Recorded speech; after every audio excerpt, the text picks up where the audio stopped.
pujian, hormat, kemuliaan hanya bagi Engkau Tuhan yang kami sembah, Tuhan yang kami percayai. Engkau tidak pernah gagal dalam rencana-Mu atas hidup kami Tuhan.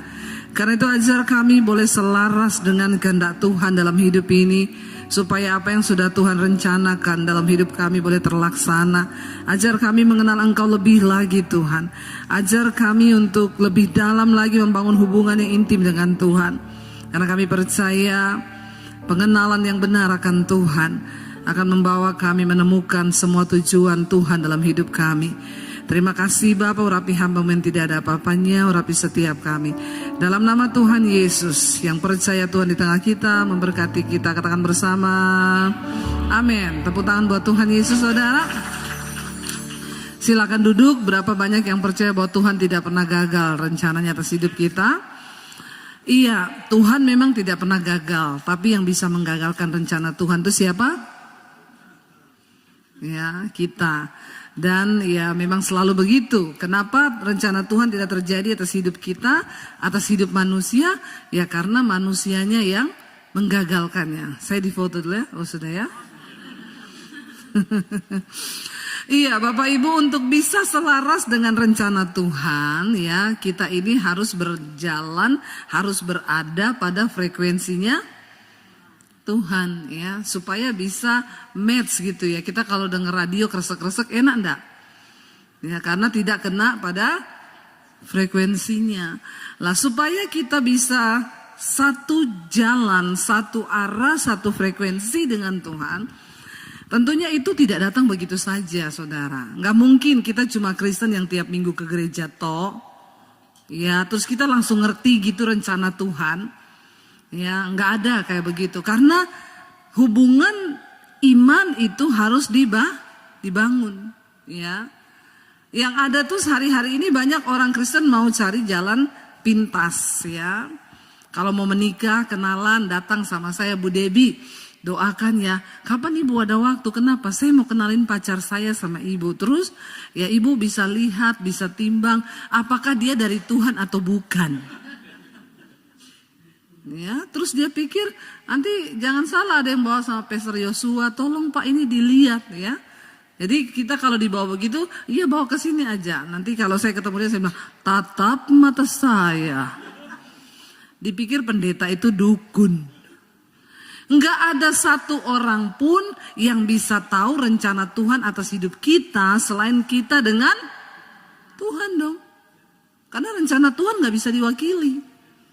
Ya, enggak bisa. Untuk bisa tahu rencana Tuhan atas hidup kita, kita harus punya hubungan yang dekat dengan Tuhan. Ya, hubungan kita harus dekat. Kalau saudara cuma hari Minggu saja ke gereja, dengar firman cuma setiap hari Minggu, catat baik-baik.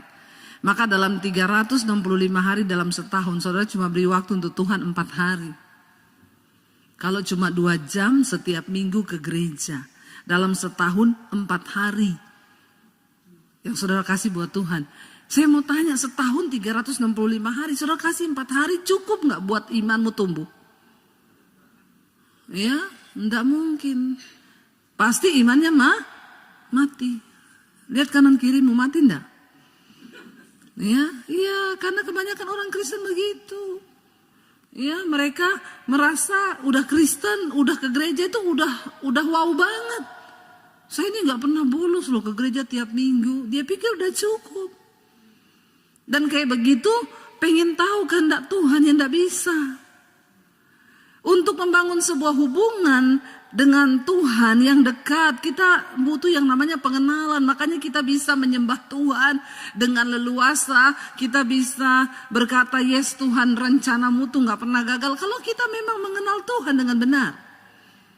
Tapi kalau orang gak mengenal Tuhan dengan benar, ya dia nyanyi aja susah. Jadi lihat aja kalau di gereja itu yang susah-susah nyanyi, yang tidak beriman nyanyinya itu, ya pasti pengenalannya akan Tuhan tuh ya nggak sungguh-sungguh saudara. Karena kalau kita mengenal Tuhan, kita tahu yes banget bahwa yes Tuhan itu janjinya ya dan amin. Maka dengan mudah saudara. Seperti orang kalau membangun hubungan menikah. Saya yakin saudara tidak menikah dengan orang yang baru ketemu kemarin. Ada yang mau ketemu satu kali terus saya mau melamar kamu besok nikah, mau saudara? Ya kita nggak mau. Kenapa kita nggak mau? Karena belum mengenal. Untuk bisa mengenal harus ada hubungan. Ya, semakin sering kita ketemu semakin tahu karakter aslinya. Benar nggak saudara? Ya tapi kalau jarang ketemu, jarak jauh ya hanya pencitraan aja. Makanya banyak orang menikah, ya aduh saya mau cerai bu. Kenapa? Ibu dulu menikah gimana? Dulu waktu menikah manis sekali. Sebelum menikah itu luar biasa. Ya kalau saya kesandung batu, batunya dipukul. Ya kan? Kesandung batu, nakal kamu batu ya. Begitu udah nikah, kesandung batu, di mana matamu? Itu kan batu diam-diam. Nah, jadi keluar aslinya saudara. Ya makanya waktu kita itu membangun hubungan, di situ waktu kita mengenal. Pengenalan itu penting. Supaya kita tahu kita mau sama-sama. Yesus pernah berkata kepada seorang perempuan Samaria, saudara, ya, ketika dia ketemu seorang perempuan yang tidak mengenal Tuhan, yang tidak mengenal Allah, dalam Yohanes pasal 4 ayat 20. Perempuan itu berkata begini kepada Tuhan Yesus. Baca bersama. Nenek moyang kami menyembah di atas gunung ini, tetapi kamu katakan bahwa Yerusalemlah tempat orang menyembah. Kata Yesus kepadanya, percayalah kepadaku hai perempuan, saatnya akan tiba bahwa kamu akan menyembah Bapa bukan di gunung ini dan bukan juga. Jadi saudara, kalau kita pergi ke Yerusalem, saudara tidak perlu berdoa di sana, amin. Ya, jangan mau dibodoh-bodohin, apalagi bawa kertas titipan doa. Ya, orang Kristen alay lebay. Ya, bawa formulir doa dimasukin di tembok ratapan. Ini sangat-sangat tidak alkitabiah dan menyesatkan. Jangan saudara pikir setelah doamu dimasukin di tembok ratapan, terus sorga bergetar gitu. Hello please, ya. Jangan dibodoh-bodohin. Saya kalau bawa grup di tembok ratapan, bu kita mau berdoa, mau doain apa kau di tembok situ? Kamu tahu yang pergi berdoa di situ orang Yahudi yang tidak percaya Yesus adalah Mesias. Mereka nangis di situ meminta Mesias datang. Nah kalau kamu pergi berdoa di situ berarti kamu tidak percaya Tuhan Yesus. Makanya Yesus berkata kepada perempuan itu, ada saatnya nanti kamu tidak perlu lagi berdoa di gunung dan tidak usah lagi pergi ke Yerusalem. Zaman dulu orang kalau berdoa ke gunung, kenapa? Tempat yang tinggi dekat dengan Tuhan. Zaman dulu Tuhan selalu menampakkan diri memang di gunung. Gunung Sinai, di Bukit Moria, tempat yang tinggi. Tapi Tuhan bilang saatnya akan tiba, jangan lagi kamu doa di gunung atau di Yerusalem. Makanya orang kadang tanya, bu ibu kan sering bolak-balik ke Yerusalem ya. Kalau ke Yerusalem itu bu, di tempat mana yang paling bergetar ibu berdoa? Ya. Saya bilang di kamar hotel. Ya, bukan di tembok ratapan. Karena Tuhan Yesus bilang kalau kamu pengen ketemu Tuhan, masuk dalam kamar, tutup pintu. Berdoalah di tempat yang tersembunyi. Kepada Bapamu yang tersembunyi. Supaya Bapamu yang di tempat tersembunyi itu menjawab doamu dari tempat yang tersembunyi. Amin. Ya, itu yang benar saudara. Makanya Yesus bilang ada saatnya nanti kamu ndak usah lagi. Jadi kita kalau ke Yerusalem ngapain? Ya kita lihat tempat-tempat bersejarah di sana. Bukan mau pergi berdoa. Ya ada kalau saya mau berangkat. Bu dengar-dengar ibu mau ke Yerusalem ya. Iya kenapa?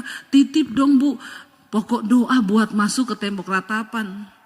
Saya bilang ndak usah titip pokok doa. Titip amplop aja. Ya toh? Begitu kan? Ngapain titip-titip doa?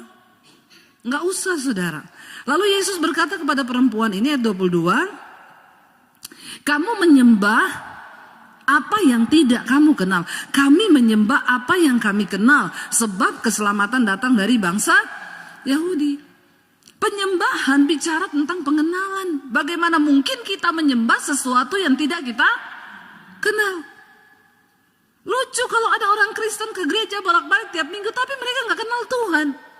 Nggak kenal sifat-sifat Tuhan, nggak kenal apa maunya Tuhan, apa yang dia suka, apa yang dia benci, kamu nggak tahu. Kalau saya menikah dengan suami saya, terus saya nggak ngerti-ngerti suami saya, kalau ke KFC saya ambil terus tuh crispy, bisa cerai kita. Benar nggak saudara? Sekarang ini perkara-perkara sederhana bisa bikin orang cerai loh. Ya, masalah uang bisa bikin orang cerai karena tidak ada saling mengerti, saling memahami. Tuhan bilang, karena engkau bukan hanya peka mendengar suaraku, tapi engkau mengenal isi hatiku. Ternyata mendengar suara Tuhan itu tidak sedalam dengan kita mengerti isi hati Tuhan. Nah, orang Kristen sekarang dengar suara Tuhan aja kagak, apalagi mengerti hati Tuhan. Jadi bedanya itu begini, kalau saya mengenal suara suami saya, dia pulang nih ya, dia teriak, sore, saya tahu ini suamiku, dia tidak bisa bohong karena aku kenal suaranya. Tapi sejak kami menikah, membangun hubungan, ya sama-sama terus, saya jadi mengerti isi hatinya. Dia garuk-garuk begini, saya bilang, ngapa saya pengen kopi? Kok tahu? Aku tahu sudah hatimu dari gerakan tubuhmu karena kita sudah tinggal bersama. Nanti nih dia bikin apa gitu, ngapa lapar? Kok tahu? Ya tahulah karena saya tahu hatimu. Dia marah, dia diam, itu saya tahu. Kenapa sih kamu diam? Ada masalah apa? Saya sudah tahu saudara, karena saya mengenal dia. Tapi kalau saya biar gini-gini dia enggak tahu-tahu. Beda memang laki-laki dan perempuan ya. Perempuan itu pakai feeling, laki-laki pakai logika. Jadi kalau mau bicara sama laki-laki harus pakai kata-kata ibu-ibu. Ya, karena pria itu tidak bercerita. Tapi perempuan cerita terus toh. Kalau kau mau cerita rahasiamu, tempat terbaik ceritakan rahasiamu tuh suamimu, karena tidak mungkin bocor ke orang lain. Kenapa? Didengar saja kagak.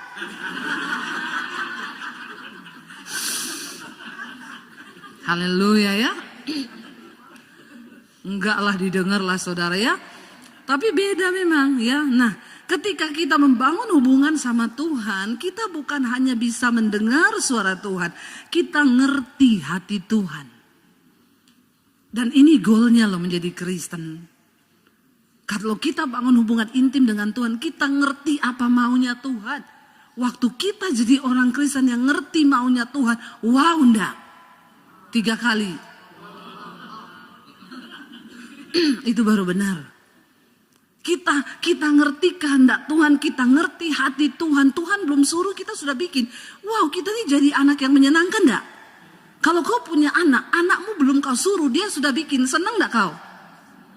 Ya, dia enggak minta apapun kau kasih toh. Benar enggak?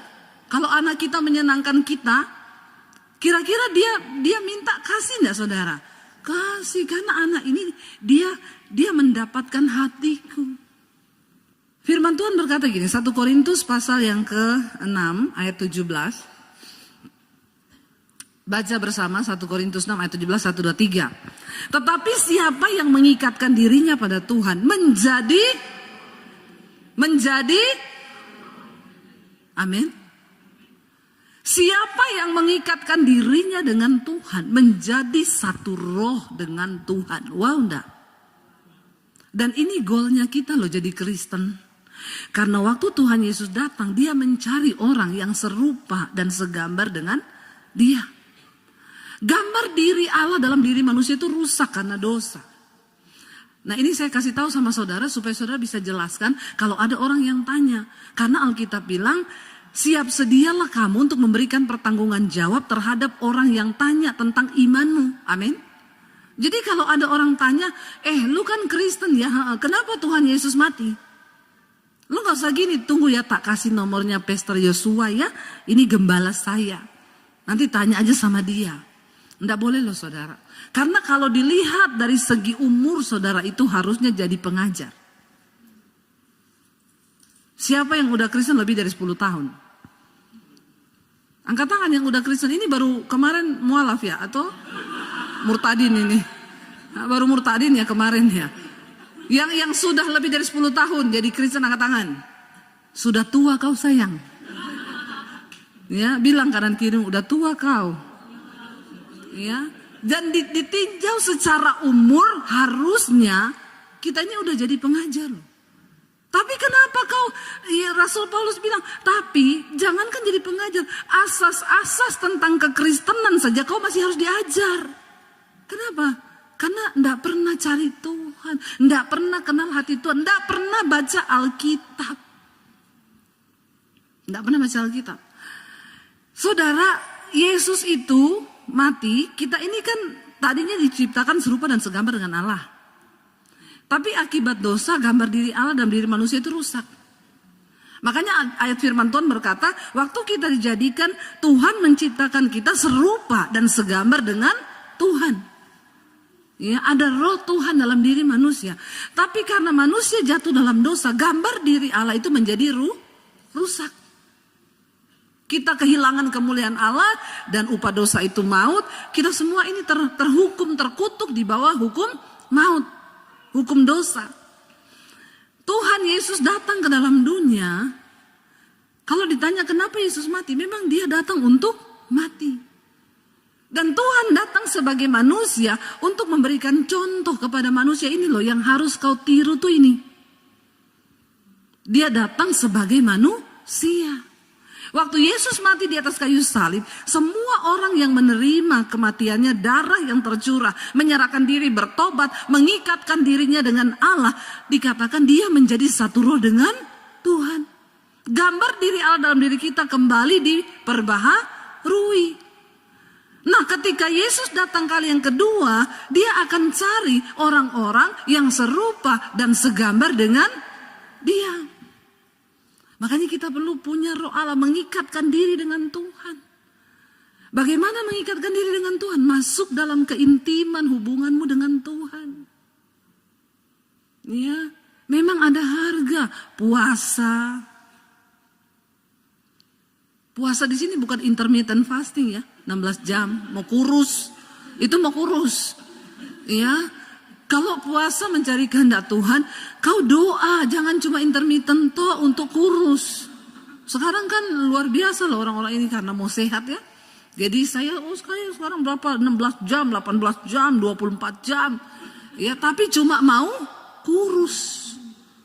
Bukan mau rohnya dibaharui. Bagus saudara mau kurus, bagus. Sehat itu bagus. Tapi itu bukan jaminan umur panjang. Kau nge-gym bagus, tapi itu bukan rahasia umur panjang, bukan. Kau nge-gym tidak akan menambah 1 jam dari hidupmu. Enggak. Karena hidup mati kita itu di tangan Tuhan. Ya, kalau orang olahraga terus nambah, saya pernah protes tuh, ada satu coach ya terkenal di Instagram, dia bilang gini, 1 jam Anda berolahraga menambah umurmu 5 menit. Oh, langsung saya masuk. Jangan sombong kau. Biar dia coach terkenal, enggak masalah. Saya ini hamba Tuhan yang harus meluruskan firman Tuhan. Enggak peduli saya. Jangan sombong. Manusia enggak bisa tambah umur 5 menit sekalipun. Karena hidup matimu itu di tangan Tuhan. Kau sudah lihat tuh atlet gym mati ketiban alat berat. Di gym toh. Mati ketiban alat gym toh. Patah leher, ya enggak? Ya, itu sudah nambah berapa jam itu dia olahraga tiap hari.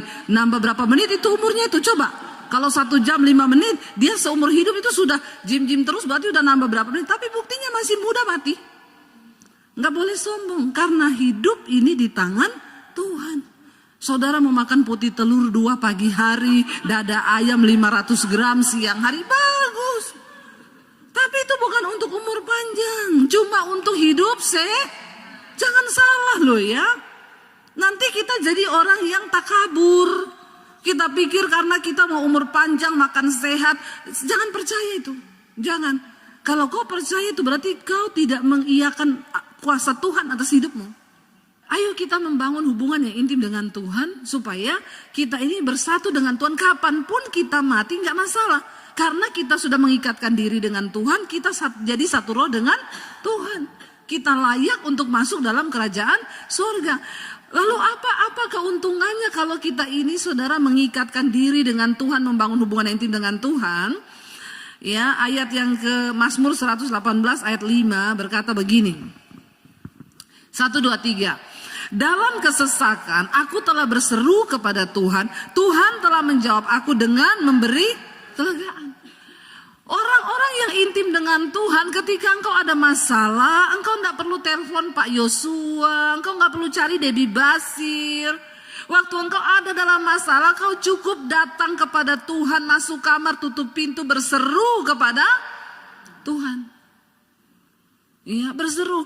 Dan ayat ini berkata, Tuhan menjawab aku dengan memberi kelegaan. Seringkali hal yang paling kita butuhkan dalam hidup kita tuh bukan jawaban doa, tapi kelegaan. Tuhan mungkin tidak memberi yang kita minta, tapi engkau diberi kelegaan, itu sudah satu kemenangan yang begitu luar biasa. Kenapa orang bunuh diri? Kenapa orang mengakhiri hidupnya? Kenapa? Karena mereka itu tertekan, tidak ada kelegaan dalam dirinya. Nah, orang yang punya hubungan dekat dengan Tuhan, apa-apa cari Tuhan, ada masalah datang sama Tuhan, duduk di kaki Tuhan. Engkau bisa menikmati kelegaan yang dari Tuhan. Orang biar punya uang banyak, saudara, kalau hidupnya stres, tertekan, buat apa? Kita bersyukur mengenal Yesus sebagai Tuhan. Tadi Yesus bilang, kamu menyembah yang tidak kamu kenal, kami menyembah yang kami kenal. Kita mengenal Tuhan lewat Yesus Kristus. Kita bersyukur jadi orang Kristen, kita punya Tuhan, ada namanya, ada fotonya, amin. Benar saudara. Loh, itu perlu kita syukuri loh. Ada namanya Yesus, ada fotonya. Karena manusia itu menginginkan gambaran. Ya. Dulu saya waktu belum percaya Yesus, saya kalau mau berdoa, saya sulit membayangkan muka Tuhan itu seperti apa. Karena kan kita lebih suka berdoa ada gambaran gitu ya. Dulu saya mencari wajah Tuhan tuh kayak apa, kadang saya tidak menemui, kadang yang muncul bayangan hitam besar, gak jadi doa, saya lari keluar, takut saya. Ya, kita bersyukur, kita punya Tuhan, ada namanya, ada fotonya. Beberapa orang yang pernah ketemu Tuhan yang bukan Kristen, saya tanya, kenapa kamu yakin yang datang sama kamu itu Tuhan Yesus? Soalnya kayak yang di foto-foto ibu itu bu, pakai jubah putih, bajunya bercahaya, mukanya bercahaya, seperti yang di foto-fotonya orang Kristen itu, Tuhan Yesus. Jadi kita bersyukur loh, kita punya Tuhan yang jelas, amin. Bukan yang bayang-bayang. Berseru kepada namanya. Ketika engkau ada masalah, masuk di kamar, tutup pintu. Berseru kepada Yesus. Dan dikatakan dia akan beri kita kelegaan. Ya. Lega saudara, itu yang sangat dibutuhkan oleh manusia. Kita lihat lagi satu ayat, ya, Mazmur 25 ayat 14. Waktu kau punya hubungan intim dengan Tuhan, melekat dengan Tuhan, apa yang akan kita alami, apa yang kita dapatkan? Ayat baca bersama, Tuhan bergaul karib dengan orang yang takut akan dia, dan perjanjiannya diberitahukannya kepada mereka. Waktu kita intim dengan Tuhan, ayat ini bilang Tuhan tuh bergaul karib dengan orang yang takut akan Tuhan. Artinya kita ini dikatakan menjadi sahabatnya Tuhan. Menjadi sahabat Tuhan, wow enggak? Saudara mau jadi sahabat karibnya Tuhan? Ya mau dong saudara. Dan kalau kita jadi sahabatnya Tuhan, dikatakan Tuhan akan kasih tahu jalan-jalannya, perjanjiannya, rencananya. Ya kita ini jadi tempat curhatnya Tuhan. Asal kita mau hidup takut akan Tuhan. Kita kalau mau cari sahabat aja manusia, kita kan pasti punya kriteria dong. Gak mungkin lah kita baru ketemu orang terus, aku mau curhat ya sama kamu, tahu ndak rumah tanggaku itu begini-begini, nggak mungkin lah ya. Kita curhat sama orang yang paling kita kenal dan kita percaya untuk menjadi sahabat, tempat curahan hati. Kalau ditanya Bu Debbie itu ada sahabat? Nggak ada, sahabat saya cuma satu, suami saya. Suami saya juga sahabatnya ya saya. Tempat curhat saya ya dia, nggak ada yang lain. Saudara, ketika kita ini menjadi sahabatnya Tuhan, Tuhan juga curhat tentang rencananya sama kita. Dia kasih tahu perjanjiannya, dia kasih tahu jalan-jalannya. Dan itu wow banget kan? Waktu Tuhan jadi sahabat, kita jadi sahabatnya Tuhan, itu kan sesuatu yang luar biasa banget kan? Kita gak sembarang bikin keputusan. Kita gak pernah tahu apa yang akan terjadi bahkan 5 menit ke depan. Dunia ini makin tua, keadaan zaman semakin berubah. Kita ada di akhir zaman.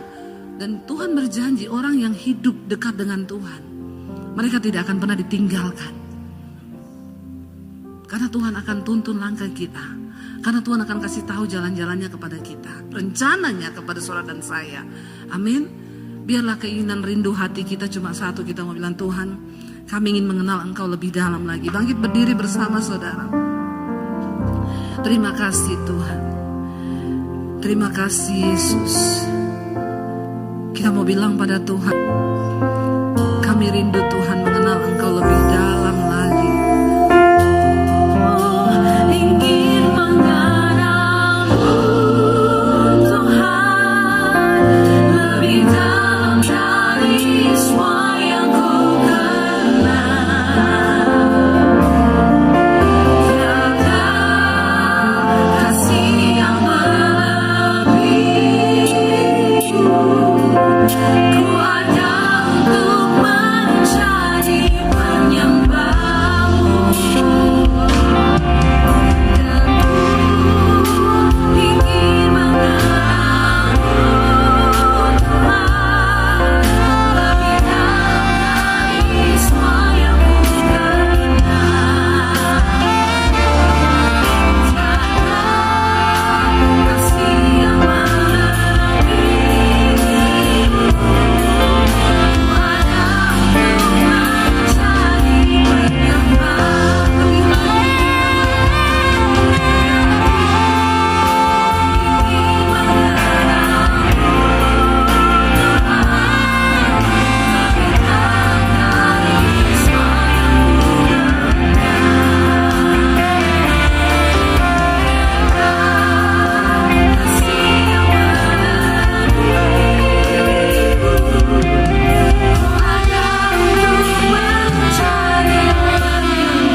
Saudara, Dan ku ingin mengenal-Mu Tuhan lebih dalam dari semua yang ku kenal.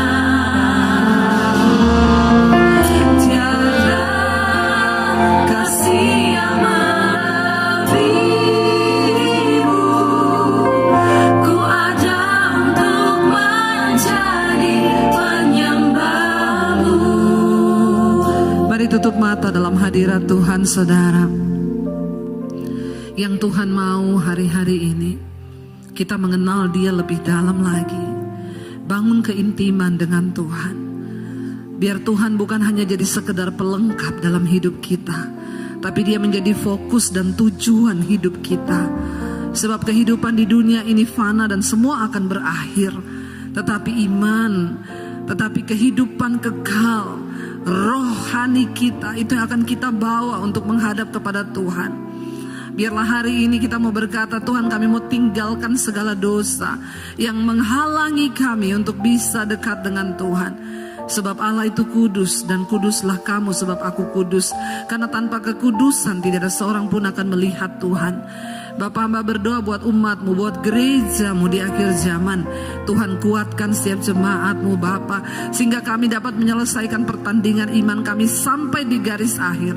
Tuntun kami Tuhan, supaya Tuhan memberitahukan jalan-jalannya, perjanjiannya, apa yang akan terjadi ke depan. Tuhan, persiapkan orang-orang yang sungguh-sungguh hidup melekat kepada Tuhan. Jadikan kami menjadi orang-orang yang terus mencari Engkau, mencari kehendak-Mu dalam hidup kami Tuhan, supaya kami hidup melakukan kehendak Tuhan. Karena ketika Engkau datang kali yang kedua, Engkau mencari setiap mereka yang serupa dan segambar dengan Kristus.